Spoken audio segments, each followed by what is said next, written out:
My dear brothers and sisters, हे मेरे प्रिय भाई बहनों, in an orderly life, timetable is essential. साधारण रूप के जीवन में टाइम टेबल बहुत ज़रूरी होता है And an allotted time for everything is essential. और हर एक चीज के लिए एक खास समय अलग करना ज़रूरी होता है And that will give us an indication how we are doing and what we are doing. और वो हमें सूचित करता है कि कैसे करना है और कैसे हम कर रहे हैं That will remove all kinds of emotions. और वो तब सारे प्रकार की जो भावनाएं हैं उससे वो हटा देती है We will be going according to a time plan.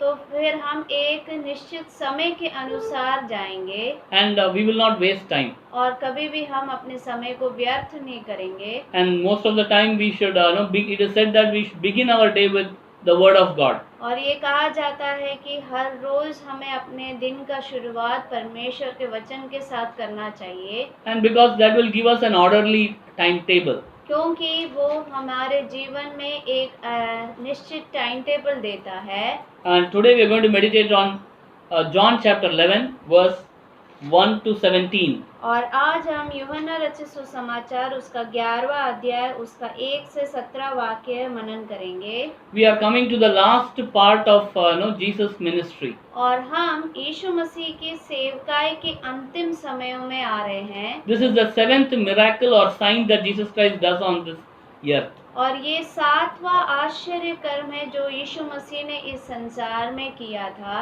Over a period of time he has done 7 miracles. और इस पूरे समय में उन्होंने 7 आश्चर्य कर्मों को किया And in every miracle he wanted to prove that he is the son of God. और हर एक आश्चर्य कर्म में वो ये साबित करना चाहते थे कि वो परमेश्वर के पुत्र हैं And he wanted to prove his authority.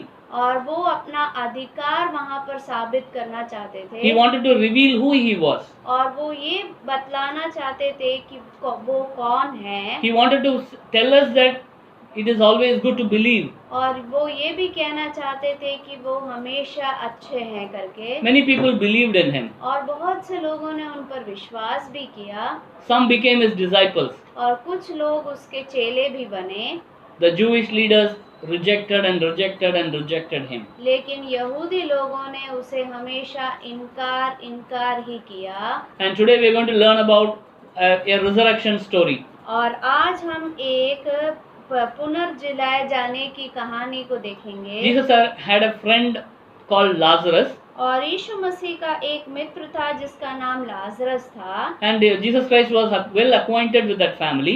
और यीशु मसीह उस परिवार के साथ एक अच्छे संबंध में थे And they were good friends. और वो बहुत ही अच्छे मित्र थे The apostles or disciples also knew them. और जो प्रेरित थे या फिर जो चेले थे इस बात को अच्छी तरह जानते थे One day the man Lazarus became sick. और एक दिन ऐसा हुआ कि ये व्यक्ति जो लाजरस है वो बहुत ही बीमार हुआ And in the due time he died. और कुछ समय बाद उसकी मृत्यु हो जाती है And Jesus Christ, the people came and told Jesus Christ that your friend Lazarus is dead. और यीशु मसीह के पास कुछ लोग आकर कहते हैं कि आपका मित्र जो लाजरस है उसकी मृत्यु हो गई Before that they come and tell him that he is sick. और उससे पहले वो इस प्रकार भी आकर कहते हैं कि वो लाजरस बहुत ही बीमार है And Jesus Christ didn't make any, he was not in a hurry. और यीशु मसीह वहाँ पर तुरंत के कोई निर्णय नहीं लेते हैं He stayed there in his own place for 2 more days. और वो उसी जगह पर रहते हैं और 2 दिन के लिए After 2 days, immediately he tells the disciples, come, let us go. और कुछ 2 दिन बाद वो अपने चेलों से कहते हैं कि आओ हम चलें And that was a situation when the Jewish leaders wanted to arrest him. और वो ऐसा एक परिस्थिति था वहाँ पे जहाँ पर यहूदी लोग उसे बंधुआई में डालना चाहते थे And the disciples asked him, Lord, they are going to arrest you and do you want to go to the same place? और चेले उससे इस प्रकार कहते हैं कि हे रबी वो तो तुम्हें बंदीगृह में डालना चाहते फिर भी आप वहाँ जाना चाहते हो My dear brothers and sisters, हे मेरे प्रिय भाई बहनों he still went there. लेकिन फिर भी यीशु मसीह वो वहाँ पर जाते हैं And when he went there, और जब वो वहाँ पर जाते हैं the disciples were really confused. ये जो चेले थे उनको बिल्कुल ही शंका थी They were afraid or they were they were not able to understand why Jesus Christ is doing this. उनको ये बात समझ में नहीं आ रहा था कि यीशु मसीह ऐसा क्यों कर रहे हैं। But he told them, it is all done to reveal the glory of God. ये सारी बातें इसलिए की जा रही है ताकि परमेश्वर की नाम की महिमा हो करके यीशु मसीह कहते हैं। My dear brothers and sisters, हे मेरे प्रिय भाई बहनों, in this 17 verses, और इस 17 वाक्यों में there are few things that you and I have to learn. कुछ बातें हैं जो मुझे और आपको सीखना है। The first thing is God does everything according to His timetable. पहली बात कि परमेश्वर जो भी करता है वो अपने एक टाइम टेबल के अनुसार ही करता है। You cannot twist the hand of God. आप कभी भी परमेश्वर के हाथों को मोड़ नहीं सकते। He does everything so that the glory of God will be revealed. वो सारी बातें इसलिए करते हैं ताकि परमेश्वर के नाम की महिमा हो। And He does. Many incidents happen in our lives and your lives. और कई ऐसी घटनाएं हुई हैं आपके जीवन में या हमारे जीवन में, So that we will believe more in the person of Jesus Christ. ताकि हम और अधिक विश्वास करें उस व्यक्ति यीशु मसीह पर। There is one profound statement which Jesus Christ makes. और एक खास वाक्य जो यीशु मसीह वहाँ पर कहते हैं। In verse 9, और 9वें वाक्य में Jesus answered, "Are there not 12 hours in the day? If anyone walks in the day, he does not stumble, because he sees the light of this world. But if anyone walks in the night, he stumbles because the light is not in him." यीशु ने उत्तर दिया, क्या दिन के 12 घंटे नहीं होते? यदि कोई दिन में चले तो ठोकर नहीं खाता, क्योंकि इस जगत का उजाला देखता है। If anyone walks in the day, he does not stumble. जो कोई दिन में चले तो ठोकर नहीं खाता। My dear brothers and sisters, are you walking in the day?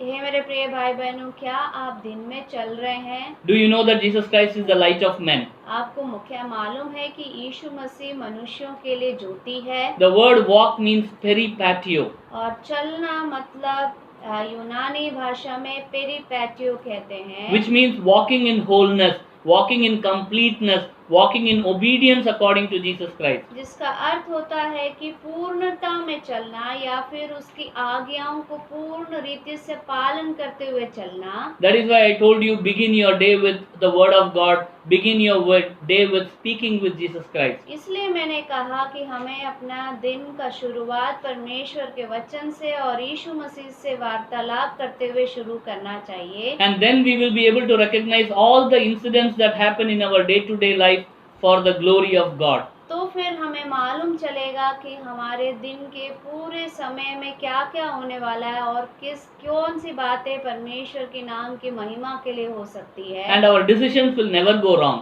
और हमारे निर्णय भी कभी भी गलत नहीं होंगे। Even if Jesus Christ delays an answer, it will be for the glory of God.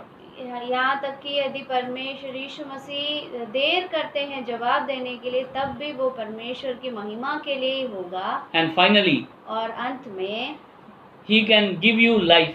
और वो आपको जीवन प्रदान कर सकते हैं। And in that life will be eternal life. और वो जो जीवन होगा वो अनंत जीवन होगा। If you don't have Jesus Christ, we are assumed or presumed to be dead. और यदि हम यीशु मसीह को नहीं जानते या यीशु मसीह हम में नहीं है, तो फिर हम एक मृत के समान हैं। Which means we will be living but in darkness. इसका अर्थ ये है कि हम जी तो रहे हैं लेकिन एक अंधकार भरे जीवन को जी रहे हैं। We will read one verse from Isaiah chapter 9 verse 2. और एक वचन को हम पढ़ेंगे यशायाह नबी की किताब 9वां अध्याय उसका दूसरा वाक्य। Isaiah 9:2 says that यशायाह नबी की किताब 9वां अध्याय उसका दूसरा वाक्य। the people who walked in darkness have seen a great light. Those who dwelt in the land of deep darkness, on them has light shined.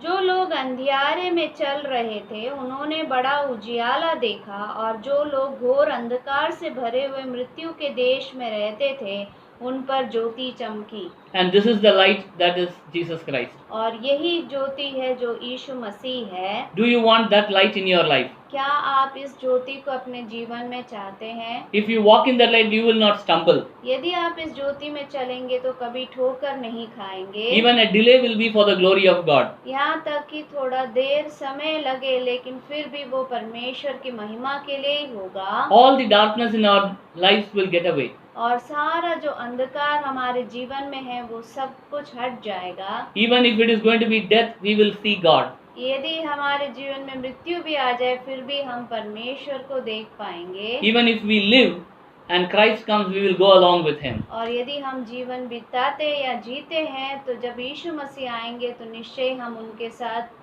जिलाए जाएंगे। That is the hope of the Bible. और यही है Bible की आशा।